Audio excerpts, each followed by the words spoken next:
You're listening to UCW Radio. In your face. What we got here is a failure to communicate. Oh, have I got your attention now? For lack of a better word, it's good. You know what I mean? Money to be made in a place like this. Money never sleeps, pal. You're crazy. You know what it takes to sell real estate? It takes brass. I'm falling, and I can't get up. All right, welcome to Money Never Sleeps. This is the show where we talk about anything and everything that impacts the flow of money from around the corner to around the world. And we've been trying to increase the frequency on the show.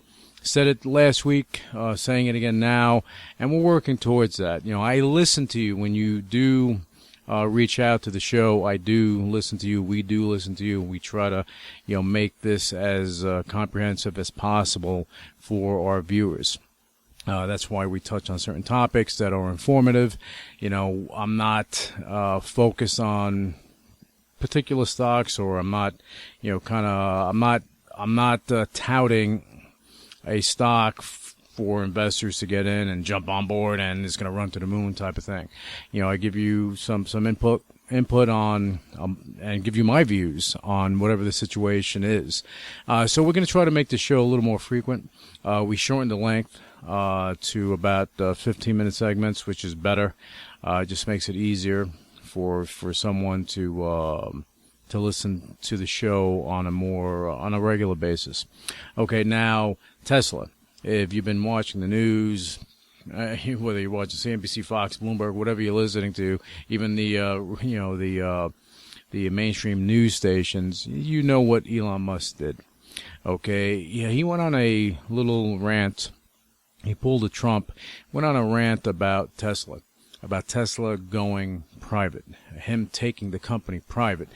As a CEO that's in the spotlight as he is, okay, in the tech sector, you can't go out there and do that. It's irresponsible.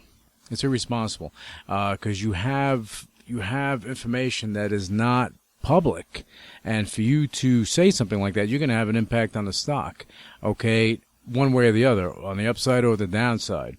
Either way, someone's benefiting, and the SEC is going to look into that, and they're going to investigate to see who benefited and so on and so forth and everything else. And, he may get a slap for this, slap on the wrist. But with as far as the investors are concerned, you guys should be, if you own Tesla, you should be looking at this carefully. I always believed that any investor in Tesla was a believer in the dream. Believer in the future, okay, that a visionary such as Elon Musk can change the world with what he has in mind, what he wants to do, and how he wants to do it, and even with him putting some things out there that anyone can actually go and do, and he did that with the Boring Company and so on and so forth. So he's doing a lot of great things, innovation, but it's costly. Okay, and Tesla, is burning. I mean, their burn rate, I don't know what their burn rate is, but it's a ridiculous amount. And to go and take this company private and for the investors to come out ahead on this, it's going to cost a lot of money. Now, there are rumors that the Saudis have an interest, so on and so forth. Again, Tesla. It's a U.S.-based company. It's an American company, and it's involved in innovation and futuristic. Some of the cars are not so futuristic; they're here now.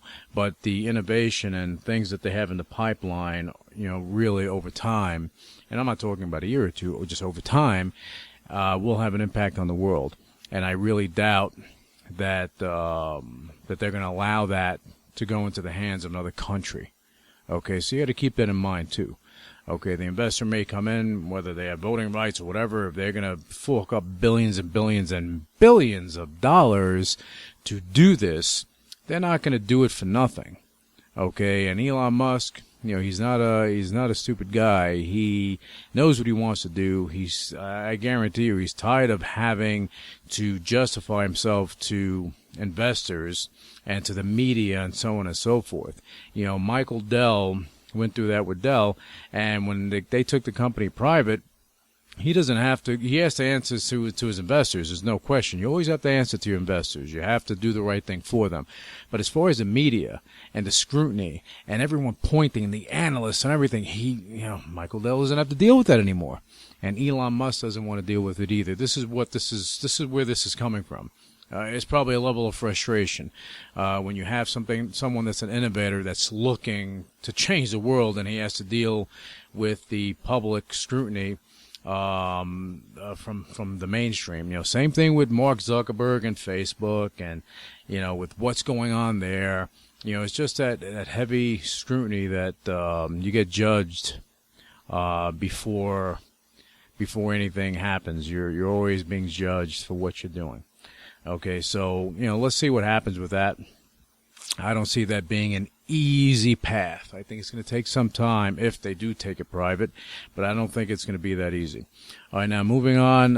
Look, social media companies. There, you have Facebook, Twitter, and you have a number. You have a number of social media companies out there, and one of the biggest debates is at this point, this juncture. Okay, are social media companies just media companies? Okay, a media company has the ability to send a message out to the world. Okay, broadcast their message to their viewers or their listeners and get a message across. Whether you're marketing something, whatever the case may be, you're able to do that. Social media companies at this juncture, yeah, they have the ability to do that. Okay, through with advertising and so on and so forth, and just individuals that are putting stuff out there, and they're connecting with the world. So I would say social media companies at this point are media companies, and if so, they have to look at them just a little bit differently. If you look at like an Apple, and Apple is an interesting company. In general, it kind of dances from one realm to another, from tech to consumer products to, certain other things. And the valuation is more of a mature technology company, where if you have a Facebook or Twitter, those valuations are more of a pure tech company. But are they really pure tech? That's the question. And that's what people are trying to come to some sort of resolve on, okay, or decision, or whatever they're going to do. I don't know how much of an impact it's going to have, saying, hey, you know what, this is a media company. What does that mean? That the analysts and all the brokerage firms, they're going to give it a different valuation? Possible. Investors may look at it differently. Maybe not. These companies are innovators. Okay, Facebook, there's a lot more that Mark Zuckerberg is definitely going to do. I have no question. He made the right acquisitions at the right time, and he's looking to go further. Twitter has not even spread its wings yet. It's had a lot of issues because, look, with Facebook, you have the founders that are there. Zuckerberg is there, and he's been there. He's been at the helm and doing that. Okay, Twitter, you had Jack Dorsey bouncing back and forth, and now he has Square, and Square is a lot more on his mind, I'm pretty sure, than Twitter is, because Square is still growing. How do you split your time between two major companies like that? I don't know. I wouldn't be able to do it. Okay, so there's a lot going on there, and hopefully that they do change that up and get it stable on the executive front, and really focus, innovate. Think about what you're going to do next, the future. Twitter has all that ability. There's another company, Snapchat. Okay, those words coming out of my mouth are hard. All right, look, they did what they did. I don't see how that's going to be relevant down the road, because the thing is, with Facebook, when Facebook first came around, you had college kids that were utilizing it. But what happens with people, with kids? They grow up, they get older. So how do you cater to the next generation? If you have, a social media presence and you worked hard building it and made a lot of connections, as you get older, you don't get rid of it. Okay, so how's a Snapchat going to deal with that? I think it's going to be interesting for them to deal with something like that. Okay, so anyway, I think Twitter, it's undervalued, underrated, under the radar. I don't think that people are really, and I've been saying this for the longest time, that people aren't looking at the true potential. Facebook, when Facebook went down, I said, wow, it's definitely, any smart people out there are jumping in because it makes sense. All right, so, but anyway, I would keep an eye on Twitter, as I'm pretty sure that they're going to be unleashing some force in the near future. Okay, now I want to move on to cryptocurrency. Been talking about this for a while now. I want to touch on Pico Novus. Basically, what's happening there, there's an evolution going on.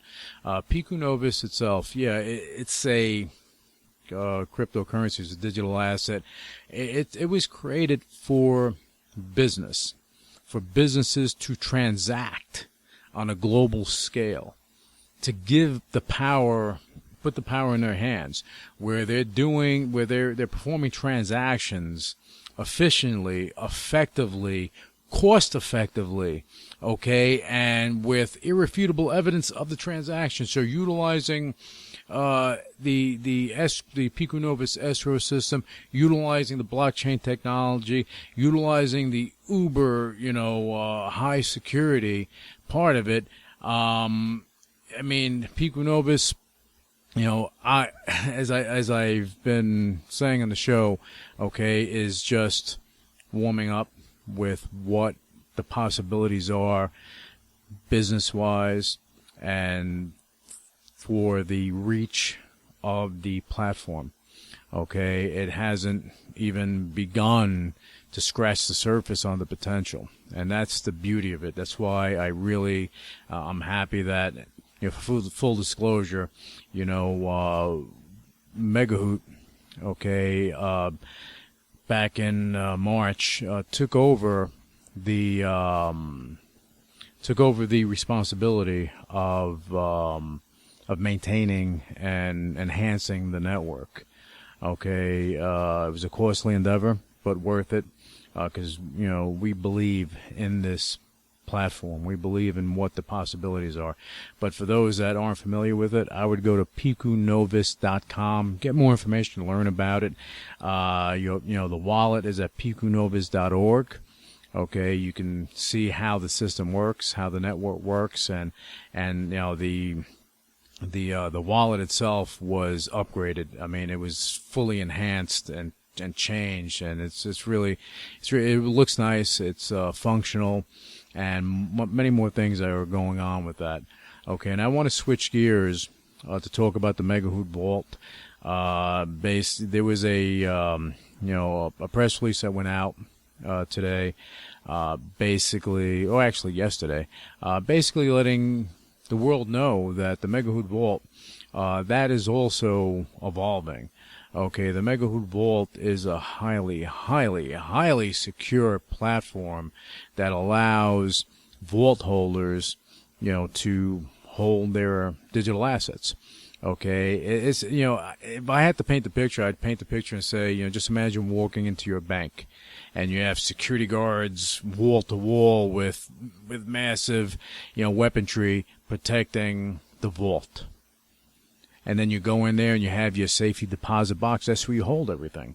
And this is what's going on with the Megahoot Vault. Okay, highly secure. You have the vault. You have your personal safety deposit box where you can hold coins. Right now, it started out with holding the Pico Novus coins, Megahoot coins, and other coins are going to be added as we move forward.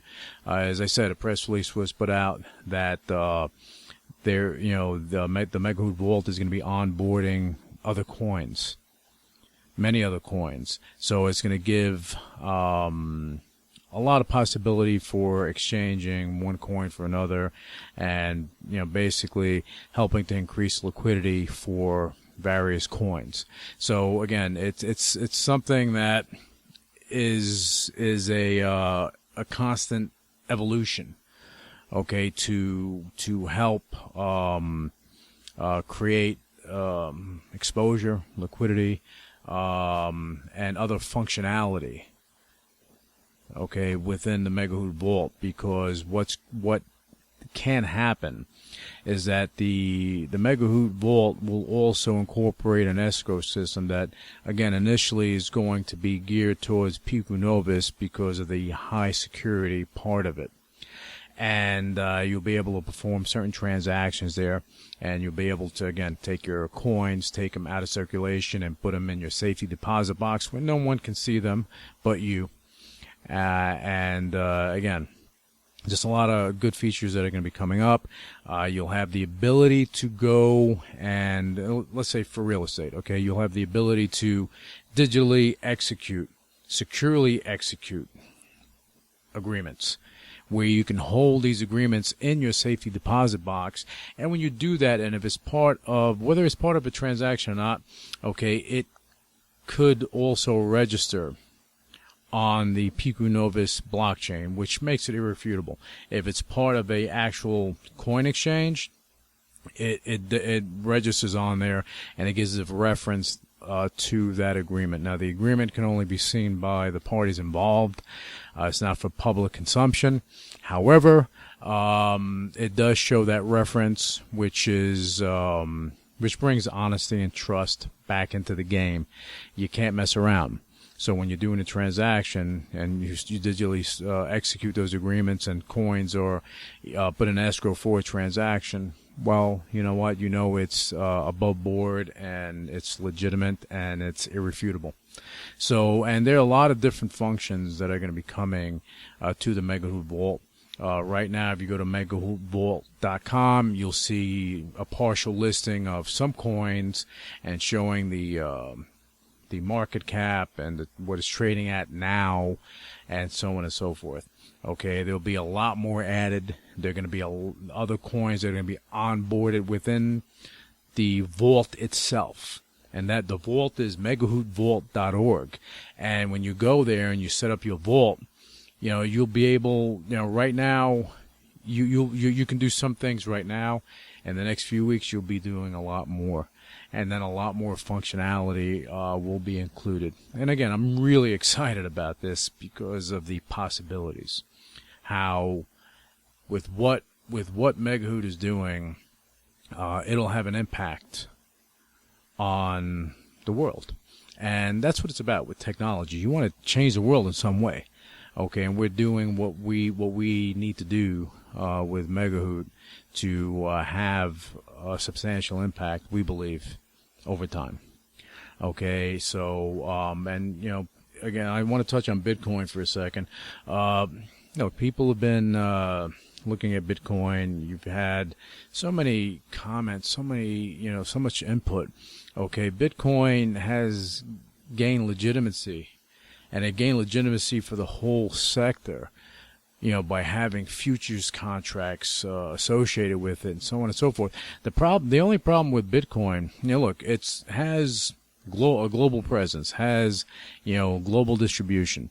The problem with it is that it's a standalone coin. Okay, that's why with Pico Novus it was made differently, because there's more to it than just a coin. There's more to it than the blockchain. There's more to it than that. You know, from the escrow capability to other things that are going to be brought into the picture. Okay, that increases the stability, utility, and it creates a stability, okay, with the platform.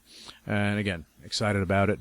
And we're going to find a way to incorporate Bitcoin into some of the functionality on the Megahoot Vault, and that's something that our engineers are working on.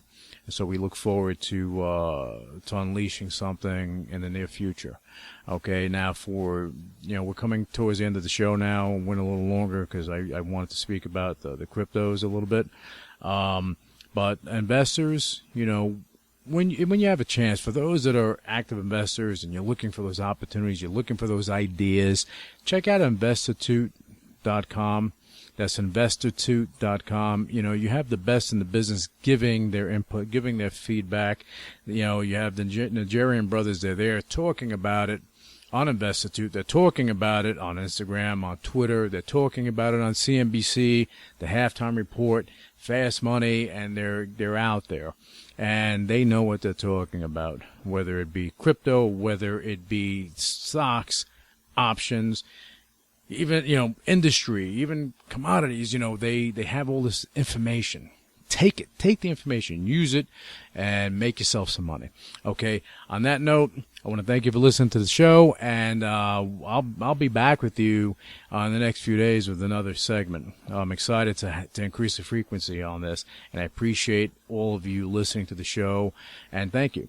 Have yourself a great weekend, and hopefully the rest of this day is going to be a profitable one for you. Thank you, and have a great weekend. Initiating shutdown sequence. You're listening to UCW Radio. In your face. What is your major malfunction? So let it be written. So let it be done. Ladies and gentlemen, my mother thanks you, my father thanks you, my sister thanks you, and I thank you. All opinions expressed by Luis Velazquez on the Money Never Sleeps radio show and its website are solely his opinions and do not reflect the opinions of the UCW radio show or their parent company or affiliates, and may have been previously disseminated by him on television, radio, internet, or another medium. You should not treat any opinion expressed by him as a specific inducement to make a particular investment or follow a particular strategy, but only as an expression of his opinion. His opinions are based upon information he considers to be reliable, but neither the UCW radio show nor its affiliates, parent companies, and or subsidiaries warrant its completeness or accuracy, and it should not be relied upon as such. The UCW radio show, Luis Velazquez, its affiliates, parent companies, and or subsidiaries are not under any obligation to update or correct any information provided on the radio show or on the website. His statements and opinions are subject to change without notice. No part of his compensation from the UCW radio show is related to the specific opinions he expresses. Please read the full disclaimer on MoneyNeverSleepsRadio.com.